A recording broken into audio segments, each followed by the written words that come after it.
Live from New Delhi, you're watching DD India News Hour, India's voice to the world. I'm Preeti Kaur. Coming up in the next 1 hour. Israel expands ground operations and strikes on Hamas infrastructure in Gaza. Egypt puts forward framework proposal to end the conflict. West condemns Iran over IAE claims it increased enriched uranium production. And in sports, South Africa beat India by an innings and 32 runs in the first test match in Centurion, lead the series 1-0.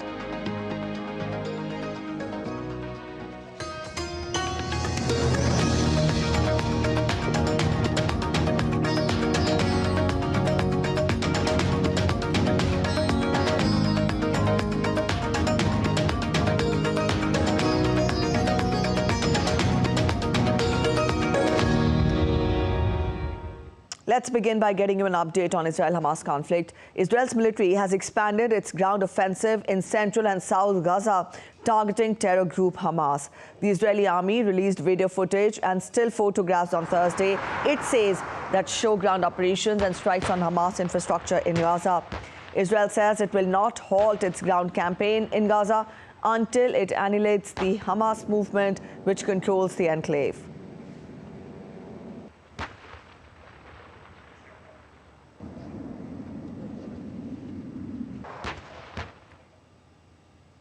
Egypt confirmed on Thursday that it had put forward a framework proposal to end the conflict between Israel and Hamas in Gaza. Chairman of Egypt's State Information Service in a statement said the framework, which includes 3 successive and linked stages ending with a ceasefire, was drafted after Egypt listened to the views of all parties concerned with it. The statement further reads, Egypt would give further details of the plan once those responses are received.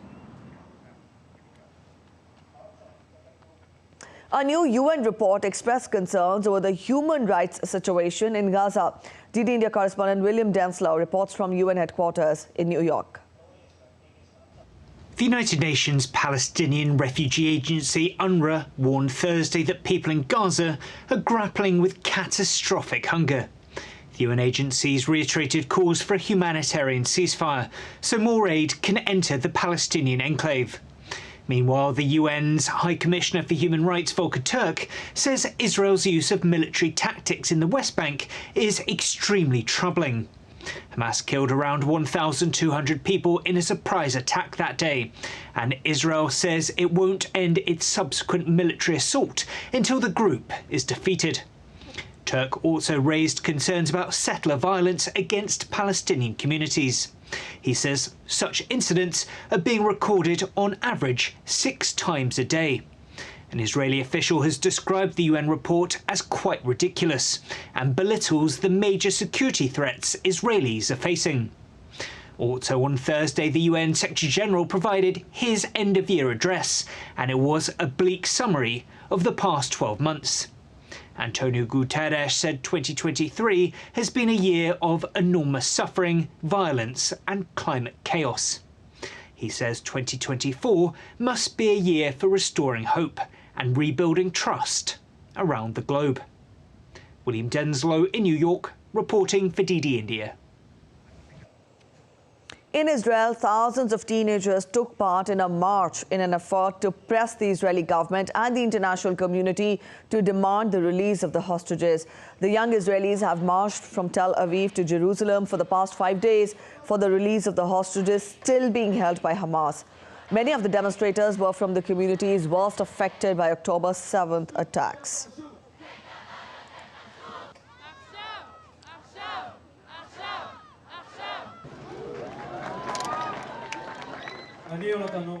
Let's turn focus to Russia-Ukraine crisis now. A Panama flag bulk carrier has been hit by a Russian mine in the Black Sea, injuring 2 crew members, Ukrainian officials said on Thursday. The vessel, the Vyazis, was heading to the river Danube port to load grain. According to Ukraine's Southern Military Command, the vessel lost course and control and a fire broke out on the upper deck. The incident that took place on Wednesday was the latest instance of a civilian vessel hitting an explosive in the Black Sea. Ukraine says Moscow has increased attacks on Ukraine's port infrastructure since mid-July.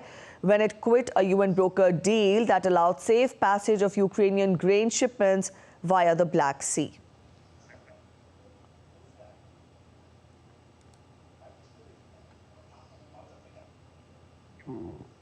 Ukrainian President Volodymyr Zelensky said that he discussed Ukraine's peace formula in a call with Pope Francis on Thursday. Zelensky said that he thanked Francis for his Christmas greetings as well as his wishes for a just peace for all of us. We discussed our joint work to put Ukraine's peace formula into action. Over 80 countries are already involved in this process at the level of their representatives, and there will be more of them. Ukrainian President Volodymyr Zelensky said on Thursday that Ukraine's alternative Black Sea export corridor had sent out 12 million tons of cargo so far. In his nightly video address on Thursday, Ukrainian President Volodymyr Zelensky said that the corridor had produced particularly significant results in December. Робота нашого експортного коридору в Чорному морі вже більше 12 мільйонів тонн вантажів. Особливо вагомі результати за грудень. І це відчувається на рівні всієї нашої економіки. Ukraine and Hungary are preparing a meeting of President Volodymyr Zelensky and Prime Minister Viktor Orban in the near future, the Ukrainian president's chief of staff said on Thursday, amid recent steps by Hungary that have soured the ties. Earlier this month, all European Union states except Hungary decided to start accession talks with Ukraine. The bloc's leaders bypassed Orban's opposition by getting him to leave the room when the decision was made. Chief of Staff Andriy Yermak made his remarks following a productive phone call with Hungarian Foreign Minister Peter Szijjártó. He added that Ukraine's progress on the path of European integration was also discussed. Orban later confirmed he had accepted an invitation to meet. United Nations Secretary General Antonio Guterres delivered his New Year address in a pre-recorded speech. In his speech, the UN chief talked about the outgoing year and its shortcomings while evoking hope for the upcoming year. 2023 has been a year of enormous suffering, violence, and climate chaos. Humanity is in pain. Our planet is in peril. 2023 is the hottest year on record. People are getting crushed by growing poverty and hunger. Wars are growing in number and ferocity, and trust is in short supply. But pointing fingers and pointing guns lead nowhere. Humanity is strongest when we stand together. 2024 must be a year for rebuilding trust and restoring hope. We must come together across divides for shared solutions, for climate action, for economic opportunity and a fairer global financial system that delivers for all. Together, we must stand up against the discrimination and hatred that are poisoning relations between countries and communities. And we must make sure new technologies, such as artificial intelligence, are a force for good. The United Nations will keep rallying the world for peace, sustainable development, and human rights. Let us resolve to make 2024 a year of building trust and hope in all that we can accomplish together. I wish you a happy and peaceful new year. The Western powers on Thursday condemned Iran accelerating its production of highly enriched uranium following the IAEA report earlier this week. In a joint statement, Britain, France, Germany said, in fact, and the United States said that they condemn this measure that further aggravates the continued escalation of Iran's nuclear program, adding that they urge Iran to immediately reverse these steps and de-escalate its nuclear program. The spokespersons for the countries also said that Iran had increased its output of 60% enriched uranium to a rate of about 9 kilograms a month since the end of November. The statement came 2 days after the International Atomic Energy Agency released a report saying Iran increased its production of highly enriched uranium, reversing a previous output reduction from mid-2023.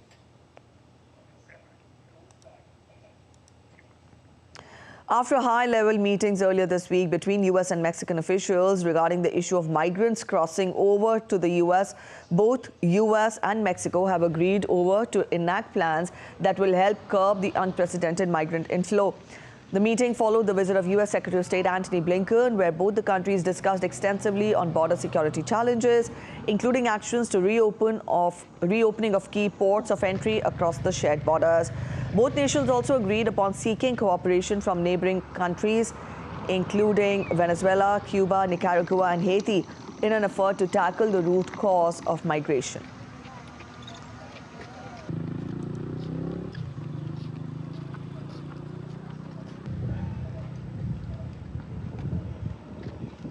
Hay más movimiento en la frontera. The relationship with US President Joe Biden is really good.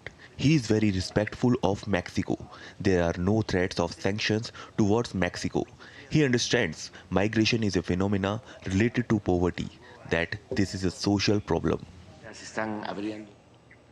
The US military's secretive X-37B robot space plane blasted off from Florida on Thursday night on its 7th mission, the first launched atop a SpaceX Falcon Heavy rocket capable of delivering it to a higher orbit than ever before.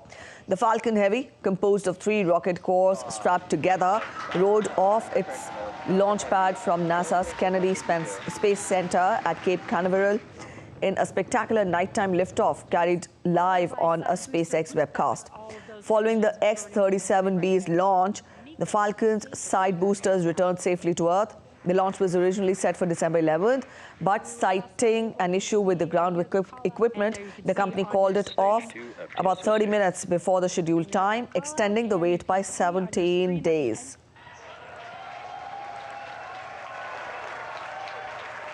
Congo's main observer mission reported irregularities related to last week's presidential and legislative elections that could impact election results. The independent joint vote monitoring mission of Congo's powerful Catholic Church and its Protestant Church spoke about 5,402 reports of incidents at polling stations, over 60% of which interrupted voting, while also questioning Senate Election Commission's decision to extend voting beyond December 20th. Provisional results issued so far show President Felix Tshisekedi leading the results.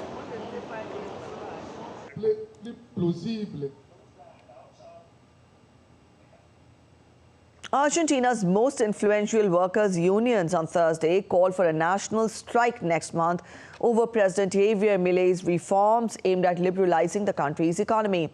The General Confederation of Labour, that is CGT, said that the strike on January 24th was in protest against a decree and package of bills announced by Milei, which go against all of society and give the president all public power. In a statement, the CGT, which brings together several powerful unions in the South American country, presented its fighting plan. Members, the statement said, will request meetings with lawmakers who are due to discuss the bill in extraordinary sessions scheduled through January 31st to propose the amendments. Earlier, thousands of people poured into the streets of Buenos Aires and other cities across Argentina, and at least 6 people were detained during the protests. Demonstrators said that these measures attempted against their basic social rights and wages. At the same time, Milei presented more measures to Congress that included reforms in tax, labor, criminal, energy, and electoral matters.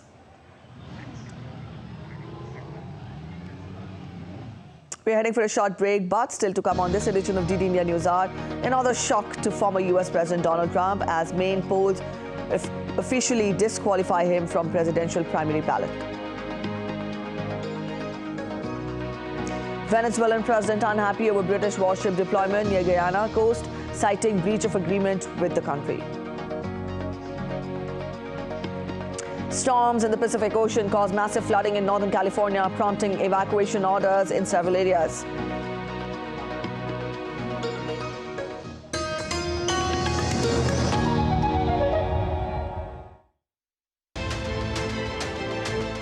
We are taking a look at the new year, 2024, the major international political and economic scenarios that await us in 2024, and India's major challenges and opportunities in 2024 as it tries to navigate a difficult time. How do you protect your shipping? Yeah. Because your oil prices will go up, insurance rates are already going up. So the question is, how do I protect my interests in the ocean? Which means you have to work with others more proactively. That means we have to coordinate more with like-minded countries. We have to work with other navies to protect, because no country can do it alone. Correct. So I think the need for coalitions, for partnerships, will continue to grow, including in the military domain.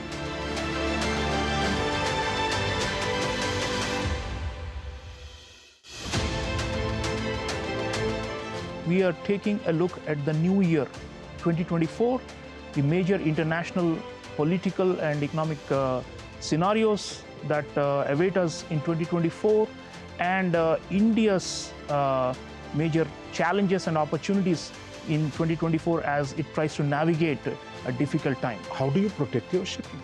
Yeah. Because your oil prices will go up, insurance rates are already going up. So the question is, how do I protect my interest in the ocean?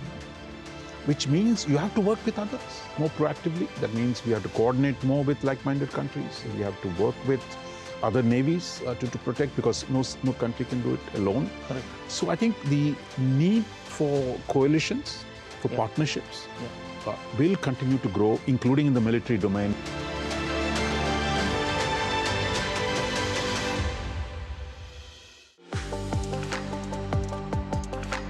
As the year ends, we embark on an unforgettable ride through the core of the ever-changing global economy. In a world where markets fluctuate and economies evolve, the invisible hand shapes our reality. The Indian economy is an outlier.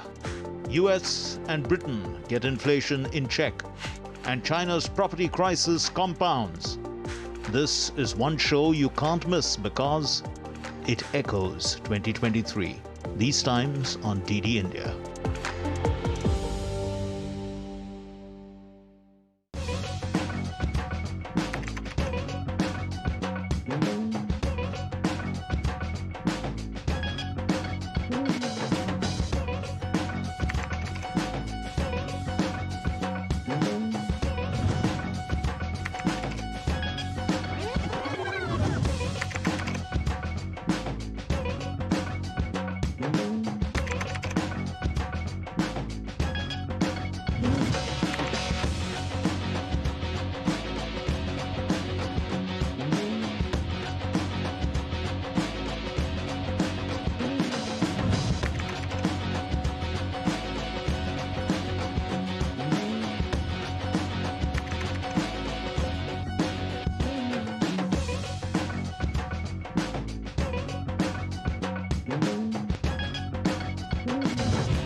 Welcome to Haryana, where the indomitable spirit of humanity unites. Vasudhaiva Kutumbakam.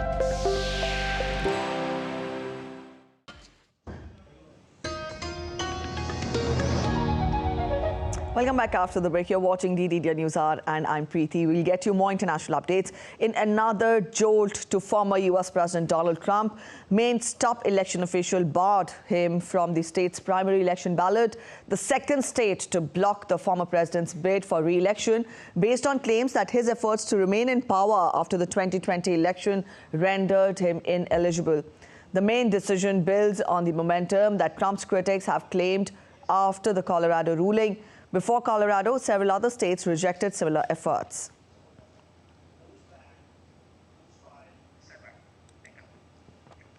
The New York Times sued OpenAI and its biggest backer, Microsoft, in the U.S. court on Wednesday over alleged copyright infringement. The newspaper has joined a growing wave of opposition to the tech companies. In the lawsuit, the newspaper alleged demand the two companies behind the popular AI chatbot ChatGPT stop using its copyrighted articles to train intelligence, in fact, artificial intelligence technologies. It said that search results provided by chatbots have diverted imported traffic away, depriving the newspaper of subscription, licensing, advertising, and affiliate revenue. The newspaper also demands a jury trial in a New York district court and wants the court to order the destruction of all GPT or other LLM models and training sets that incorporate Times works. Venezuelan president expressed unhappiness over the deployment of British warship Royal Navy patrol vessel HMS Trent in waters near Guyana coast. President Maduro said that this was a breach of the spirit of agreement reached between the officials of the two nations. Recently, both Guyana and Venezuela made agreement regarding the border dispute over the oil-rich Essequibo territory. Earlier this month, Maduro had said that he would authorize oil exploration in the Essequibo region. Now, this is a 62,000 square mile border territory around the Essequibo River, and it is mostly jungle with massive oil and gas reserves and is generally recognized as part of Guyana. Though Venezuela has the world's largest crude reserves and also has massive deposits of natural gas, its production has fallen significantly, prompting it to revive claim over the said territory. The ruling Awami League in Bangladesh released its manifesto for the upcoming general elections to be held on the 7th of January next year.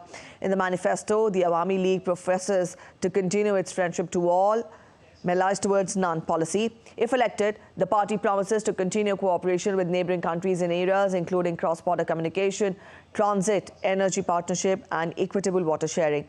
The Awami League government will play an important role in forming the South Asia Task Force to combat terrorism and militancy to root it out from the entire region.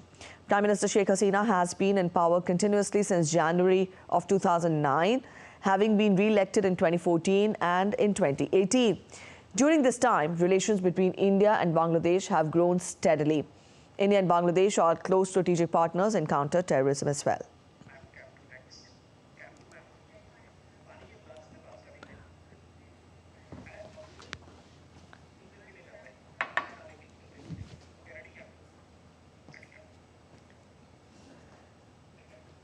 UK's Meteorological Office is forecasting more heavy rain to come this weekend after two rare supercell thunderstorms hit northwest England. Meteorologists predict the strong winds will continue, as well as snow, but not as heavy as was experienced earlier in the week.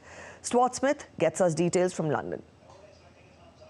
Police were dealing with a major incident on Thursday after Storm Gerrit damaged around 100 properties in Greater Manchester, shortly before another supercell thunderstorm hit a different part of England hours later. Supercell thunderstorms act like mini tornadoes, tearing roofs off homes and uprooting trees. There was huge travel disruption across the nation throughout the week, with the transport network already stretched as people travelled to see friends and family during the Christmas holidays. Fallen trees, power cuts, flooding, landslides and consequent travel disruption brought Scotland to a halt, with power only expected to return to some homes on Friday. International flights and ferry services have been cancelled or severely delayed from airports and seaports across the UK. Stuart Smith in London reporting for DD India.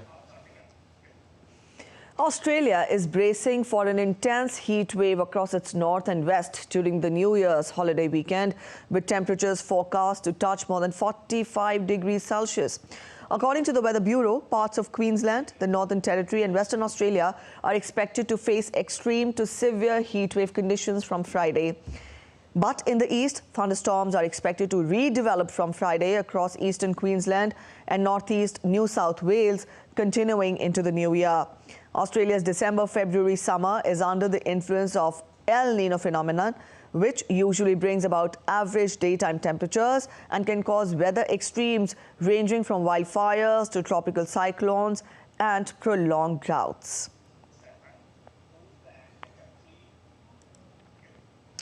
Budapest grapples with rare December floods as the Danube breaches banks, hitting a 10-year high of 6.93 meters. While causing minimal damage, experts caution more about frequent early floods linked to climate change. The community responds actively with workers constructing ramps and deploying more dams. Hungary's General Directorate for Water Management reports Danube's peak at 6.93 meters, below the 2013 record of 8.91 meters during extreme flooding.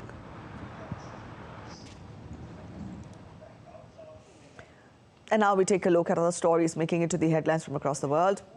Massive waves battered the coast of California on Thursday.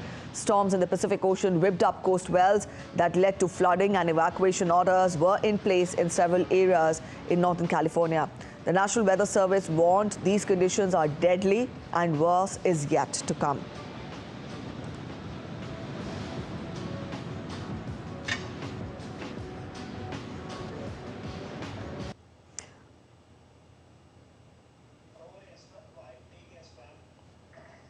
A group of southern sea lions and seagulls were seen roaming around the town during a fishermen protest in southern Chilean town of Valparaiso on Thursday. 3 southern sea lions were calmly walking in front of police vehicles, while seagulls were seen eating fish on an armored vehicle during a blockade.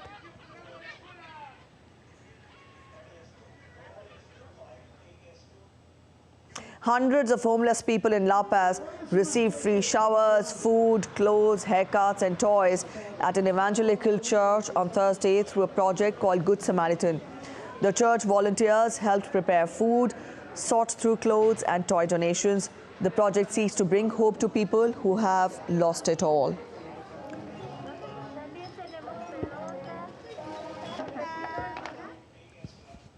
The Thinker, a renowned sculpture by French artist Auguste Rodin, has been reborn in Chile to address the future AI questions. Locals approached the statue to ask questions such as climate change effect on the weather.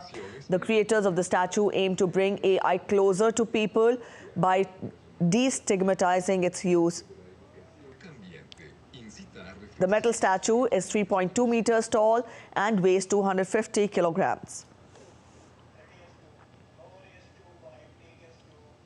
A Venezuelan migrant, Oscar Ruiz, had to surrender his family dog to adoptants as he attempted to continue his journey into the United States.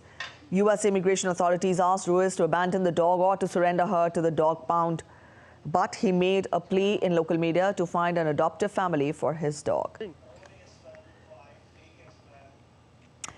With low temperatures striking the border city of Ciudad Juárez in Mexico, a Venezuelan migrant named Oscar Ruiz had to surrender Sasha,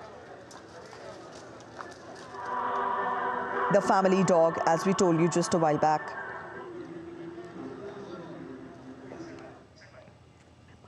Dressed in military uniform and wearing sashes, dozens of revelers known as Els Infernats staged a mock messy coup in the small Spanish town of Ibi, hurling flour and eggs during the annual festival.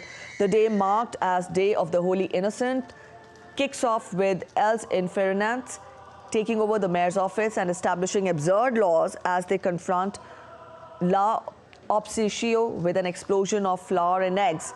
People who break the laws are fined in real money, which is then given to charity.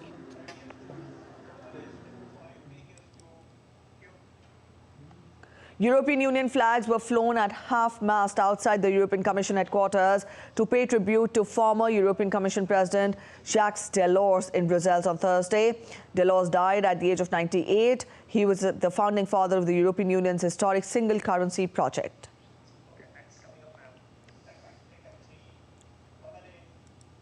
We're heading for a short break, but after the break, in St. Petersburg, External Affairs Minister Dr. S. Jaishankar engages in crucial meetings during his second leg of Russia visit.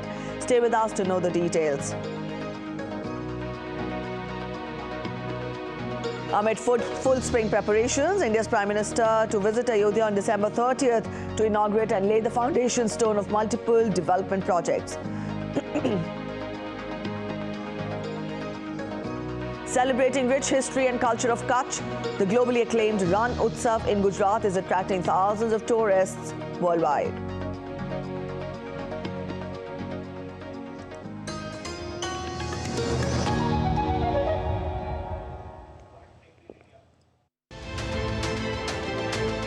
We are taking a look at the new year, 2024, the major international political and economic scenarios that await us in 2024, and India's major challenges and opportunities in 2024 as it tries to navigate a difficult time. How do you protect your shipping?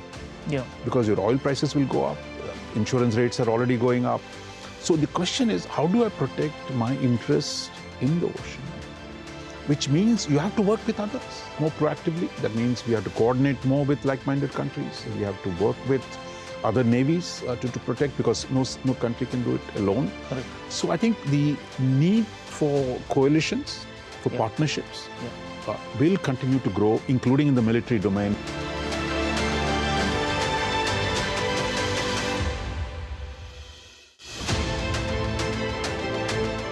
We are taking a look at the new year, 2024, the major international political and economic scenarios that await us in 2024, and India's major challenges and opportunities in 2024 as it tries to navigate a difficult time. How do you protect your shipping? Yeah. Because your oil prices will go up, insurance rates are already going up. So the question is, how do I protect my interests in the ocean? Which means you have to work with others more proactively. That means we have to coordinate more with like-minded countries. We have to work with other navies to protect, because no country can do it alone. Correct. So I think the need for coalitions, for partnerships, will continue to grow, including in the military domain.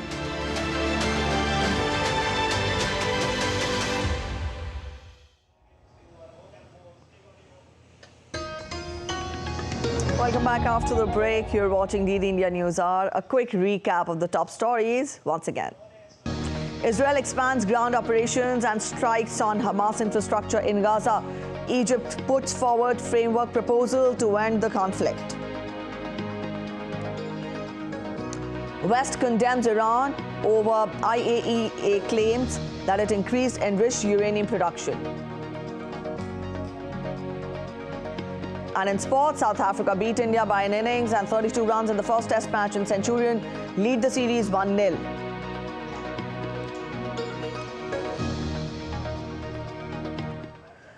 India's External Affairs Minister Dr. S. Jaishankar interacted with Governor of St. Petersburg, Alexander Beglov, in Moscow on Thursday. During his meeting, the minister extended support to promote economic cooperation and people-to-people exchanges between India and Russia. Earlier on Thursday, the minister also interacted with prominent Indologists in St. Petersburg State University. He appreciated the initiatives and the ideas proposed by the Indologists to deepen cooperation between the two countries. During the roundtable discussion with Indologists, Dr. S. Jaishankar talked about the time-tested India-Russia relations. This interest today is particularly pertinent, it's particularly important, because in today's world, a country like India and one like Russia, we are constantly trying to refresh our relationship, to deepen it, to find new linkages and common points. The Court of Appeal of Qatar has commuted the death sentence of 8 Indians in the Dahra global case. While the detailed judgment is awaited, the Indian Ministry of External Affairs is in touch with the family and legal team on the matter. India said it will continue to extend all consular and legal assistance and will also continue to take up the matter with the Qatari authorities.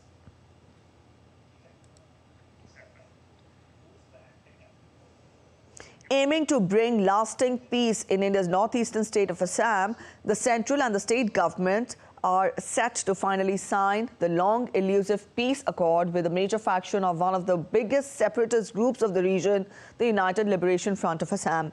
The signing of the tripartite agreement with the pro-talks faction will be held in the presence of Home Minister Amit Shah and Assam Chief Minister Himanta Biswa Sarma. The move will partially bring down the curtains on the saga of militancy.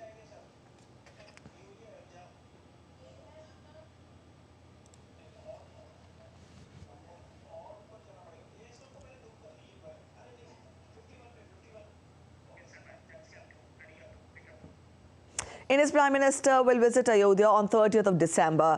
During his visit, Prime Minister will inaugurate and lay the foundation stone of multiple development projects. Also, preparations are in full swing for the consecration ceremony of Ram Lalla. Offline and online booking for obtaining Aarti Pass began at Ayodhya Ram Temple. Narendra Modi will visit Ayodhya on 30th of December. During his visit, Prime Minister Modi will inaugurate the redeveloped Ayodhya railway station and flag off the new Amrit Bharat trains and Vande Bharat trains. The Prime Minister will also inaugurate the newly built Ayodhya airport, and after that he will also dedicate several other railway projects to the nation. These include projects worth about 11,100 crore rupees for development of Ayodhya and its surrounding areas, and projects worth about 4,600 crore rupees related to other projects across Uttar Pradesh. Preparations are underway in full swing for the consecration ceremony of Ram Lalla. Offline and online booking for obtaining Aarti Pass have already begun at the Ayodhya Ram Temple. Currently, only 30 people are allowed to attend Aarti with a pass. This number could be increased as per the number of devotees. The pass for the Aarti can be obtained by producing government-issued ID cards. Every day, 3 Aartis take place in the temple. People with issued pass can only attend the Aarti. Only 30 people are allowed to attend one Aarti. The number may be increased or decreased in the future. Online facility for Aarti has also started. With every state contributing in devoting something special in honor of Lord Ram and this special day, Tamil Nadu is sending 42 large bells that will adorn the Ram temple. These bells are on their way to Ayodhya from Bengaluru after a special puja ceremony. Further, the artisans from Varanasi who are making the wooden models of Ram temple and Ram Darbar expressed their happiness on receiving a bulk order of 1 lakh such models. They are working day and night to complete these orders. We are really happy we got to make these models, and in future also we will get the opportunity. The consecration ceremony of Ram Lala at the majestic new Ram temple will commence on January 16th and conclude on January 22nd, 2024. Preparations are almost complete for the grand ceremony. No wonder the Ram temple in the holy city of Ayodhya is a symbol of tradition meeting technology. And ahead of Prime Minister Narendra Modi's arrival on December 30th, Ayodhya is being decked up like a bride for the inauguration of Ayodhya Dham Junction and the international airport. Both of these will be operational from New Year to handle the influx of tourists and pilgrims alike, who will gather in millions to witness the consecration ceremony of the Ram Temple on January 22nd.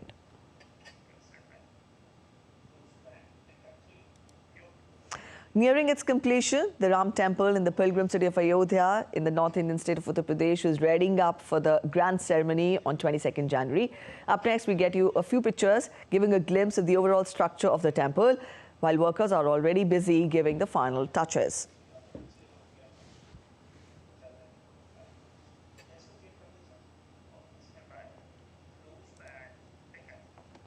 With excitement soaring high, the workers and teams involved in beautifying the holy city of Ayodhya have sped up their efforts to give the finishing touches ahead of the grand event, the consecration ceremony of Ram Temple that will be held on January 22nd. Here, a team of painters is busy finishing the side walls of the highway near the international airport to be inaugurated by Prime Minister on Saturday. The paintings depict various incidents of Lord Ram's journey, mainly his return to Ayodhya after defeating Ravan, along with his family and friends on Pushpak Viman, specially sent for his journey by the king of gods, Indra.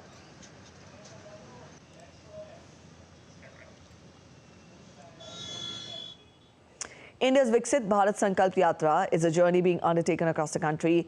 The aim is to attain saturation of flagship schemes of the government by ensuring that the benefits of these schemes reach all the targeted beneficiaries in a time-bound manner. The Viksit Bharat Sankalp Yatra has reached the districts of Bageshwar in the North Indian state of Uttarakhand. The Yatra was welcomed with tremendous enthusiasm and active participation from the local communities. The IEC vans at the center of Viksit Bharat Sankalp Yatra has emerged as a dynamic tool as it continues to traverse various parts of the districts and disseminate essential information on central government schemes. A thick layer of smog continues to cover almost all of North India, according to the Indian Meteorological Department, while there is dense fog in Jammu Kashmir, Punjab, Haryana, Chandigarh, Uttar Pradesh, West Rajasthan, whereas moderate fog covers Delhi and the surrounding areas. As per the IMD, fog conditions in Delhi are now likely to improve significantly. However, a few flights have been delayed due to fog and low visibility in the national capital. DD India correspondent Akshay Dongre joins us for more. Akshay, the past 2 days have been tough with regard to dense fog that covered the national capital. Let us get a hint of how the morning is today in the national capital, because I still see a hazy background behind you.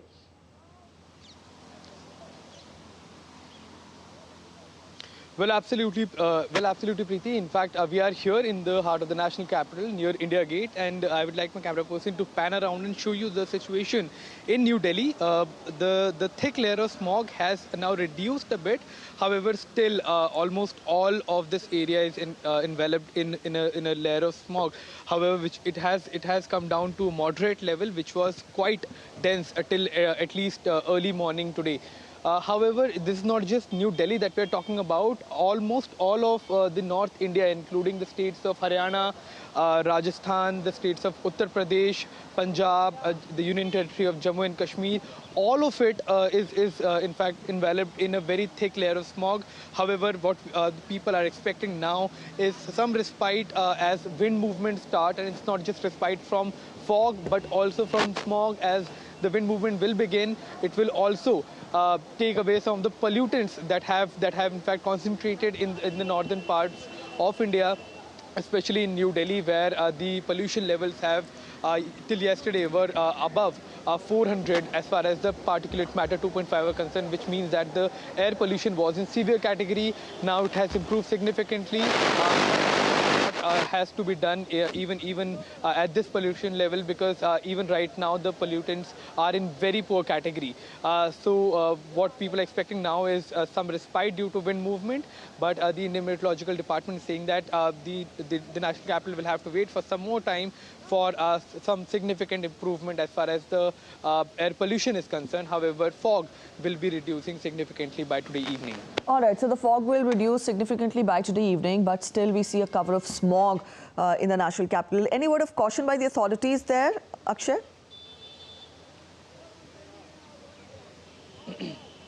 Well, absolutely. In fact, every time the pollution level goes to about in about poor category, the caution that comes from healthcare expert is about not to venture out, not to exert, especially for children and elderly.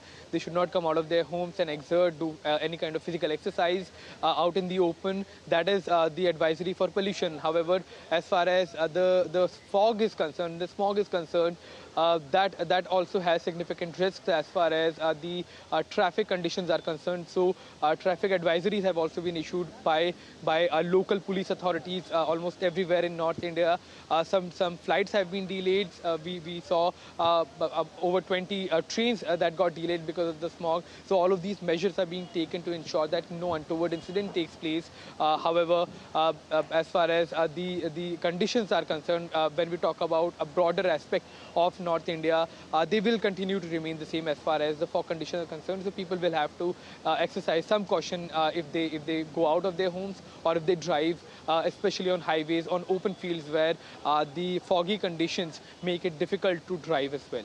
All right, Akshay. So flights have been delayed and trains have been diverted as part of the caution. Thank you so much for joining in with those details. That was our correspondent Akshay telling us that the fog cover over Delhi will reduce significantly by today evening, but still the smog will persist in the national capital for the next few days. Let's turn focus to other updates now. India's Viksit Bharat Sankalp Yatra is a journey being undertaken across the country. The aim is to attain saturation of flagship schemes of the government by ensuring that the benefits of these schemes reach all targeted beneficiaries in a time-bound manner. The Viksit Bharat Sankalp Yatra has reached Fatehpur in the North Indian state of Uttar Pradesh. Minister of State Sadhvi Niranjan Jyoti distributed enrollment certificates to the beneficiaries of several government schemes. The Yatra was welcomed with tremendous enthusiasm and active participation from the local communities. Viksit Bharat Sankalp Yatra has emerged as a dynamic tool as it continues to traverse various parts of the districts and disseminate essential information on central government schemes. Let's take a look at other stories making it to the headlines from across India. The Ran Utsav, presently underway in West India's Gandhinagar, is attracting thousands of tourists both nationally and internationally. The village-themed decoration is acquainting tourists with the rich history and culture of Kutch. The Kutch region, particularly the Ran Utsav, has generated global acclaim, rejuvenating the economy of Kutch. A youth from North India, Srinagar, has turned his small courtyard into a hydroponic farm that grows fresh vegetables. The method involved in growing plants is without soil. The man converted a part of his courtyard into a hydroponics farm with guidance from Jammu and Kashmir government's agriculture department. With his newfound knowledge in hydroponics, the man grows a wide variety of vegetables, most of which are ready for harvest in just 45 days. A leopard strayed into a residential area in India's Maharashtra on Thursday, and it was rescued after about 5 hours. After receiving an alert, local police, forest officials, fire brigade and members of Rescue Charitable Trust launched an operation to tranquilize the big cat. India's Shimla Municipal Corporation hosted a dog show for the tourists on the 4th day of the week-long Shimla Winter Carnival. The dog show of the pets of local residents drew attention of many tourists as they walked on the show. The dog show was organized for the first time in the carnival.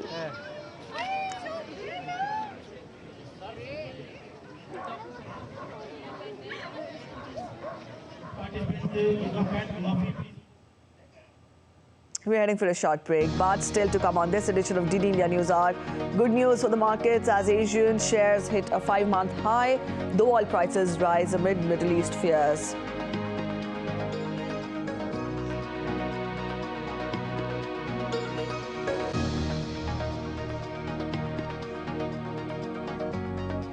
We will bring you a recap of the year gone by in cricket in 2023. Stay with us for this.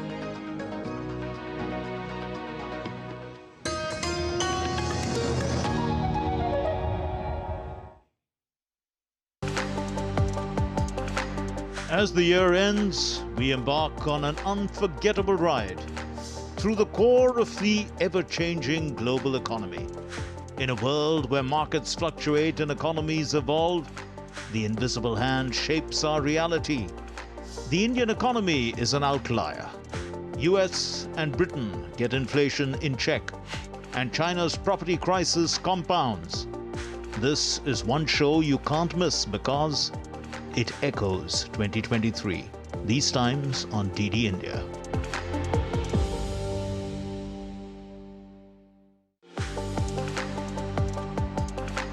As the year ends, we embark on an unforgettable ride through the core of the ever-changing global economy. In a world where markets fluctuate and economies evolve, the invisible hand shapes our reality. The Indian economy is an outlier. US and Britain get inflation in check, and China's property crisis compounds. This is one show you can't miss because it echoes 2023, these times on DD India.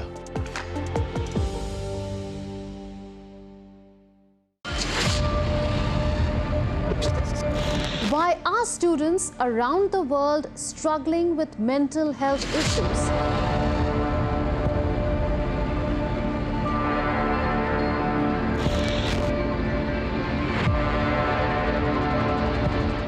We tell you why on Connecting the Dots every Friday at 8 p.m. IST on DD India.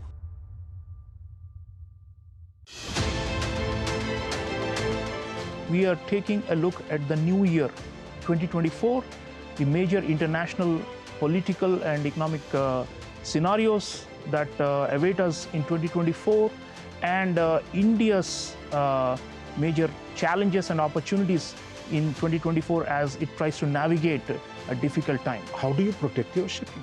Yeah. Because your oil prices will go up, insurance rates are already going up. So the question is, how do I protect my interest in the ocean? Which means you have to work with others more proactively. That means we have to coordinate more with like-minded countries. We have to work with other navies to protect, because no country can do it alone. Correct. So I think the need for coalitions, for partnerships, will continue to grow, including in the military domain.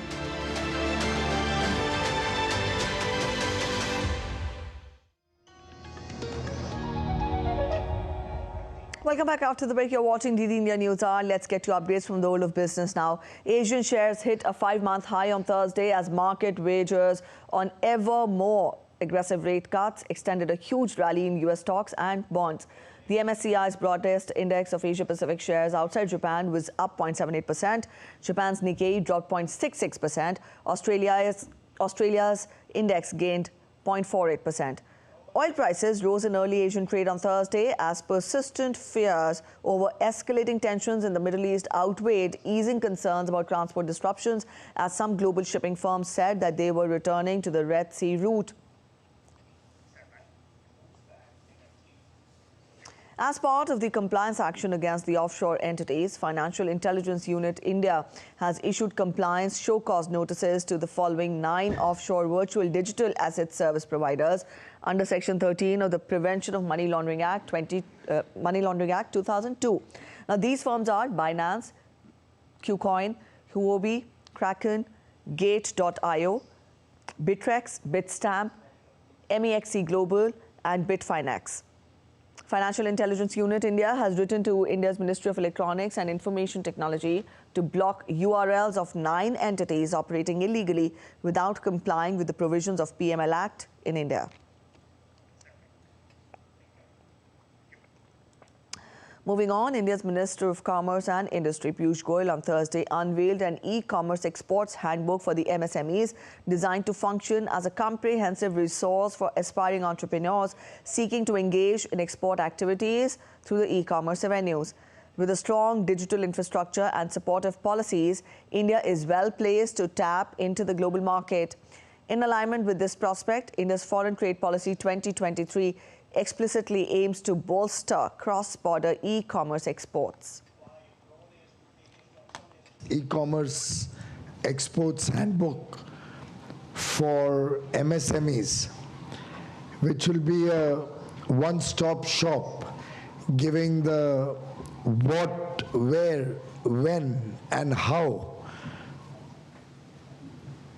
to promote exports through e-commerce.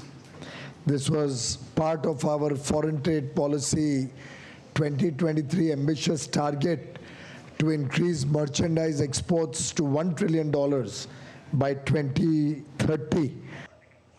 All right, after business, we now turn focus to updates from the world of sports. South Africa beat India by an innings and 32 runs in the first Test match. South Africa defeated India by an innings and 32 runs at Centurion on Thursday. And South Africa bowled out India on a paltry 131 runs in the second innings, handing them an innings defeat. Nandri Berger claimed 4 wickets as Protea's pace attack ran through the Indian batting. Virat Kohli was the sole player to get past the 50 mark as the entire lineup bundled out cheaply. Marco Jansen took 3 wickets while Rabada took 2. Earlier, Dean Elgar's 185 runs helped the Proteas take a 163 runs lead as South Africa finished their innings on 408. David Bedingham scored 56 runs, while Marco Jansen starred with a bat too, alongside Elgar as he remained not out on 84 runs. India were only able to put 245 runs in their first innings. The second Test match starts on 3rd January in Cape Town.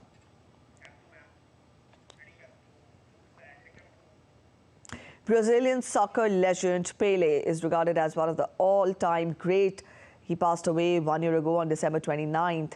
Born with a ball at his feet, Pele's every movement, every pass, every goal was special. He impressed fans with his agility, technique and love for the game.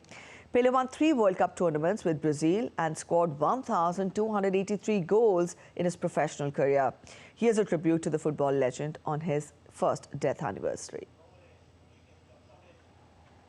Pele, one of the most iconic sportsmen in history, passed away 1 year ago on December 29, 2022 from cancer at the age of 82.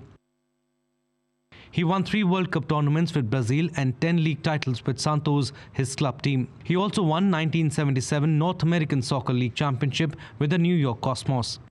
Having come out of retirement at 34, he spent 3 seasons with the Cosmos on a crusade to popularize soccer in the United States. In his 21-year career, Pele scored 1,283 goals in 1,367 professional matches, including 77 goals for the Brazilian national team. Many of those goals became legendary, but Pele's influence on the sport went well beyond scoring. He helped create and promote the beautiful game, a style that valued clever ball control, inventive pinpoint passing, and a voracious appetite for attacking. Pele not only played it better than anyone, he also championed it around the world.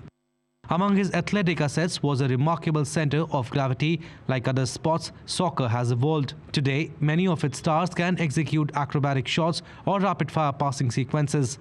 But in his day, Pele's playmaking and scoring skills were stunning. After retiring from playing, Pele became an ambassador for the sport, touring the global meeting Nelson Mandela, Bill Clinton and soccer legends including Diego Maradona, Johan Cruyff and Franz Beckenbauer.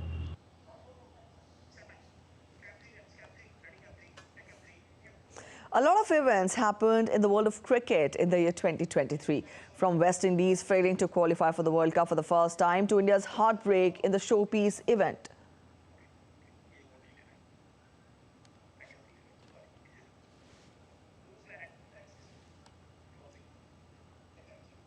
All right, that's it in this edition of DD India News Hour. But let us know your thoughts on the news of the day. You can connect with us on Facebook, X and also Instagram. We'll be back with more news as it breaks here on DD India. I'm Preeti Kaur signing off, and from all of us here in Delhi, thanks for watching DD India News Hour.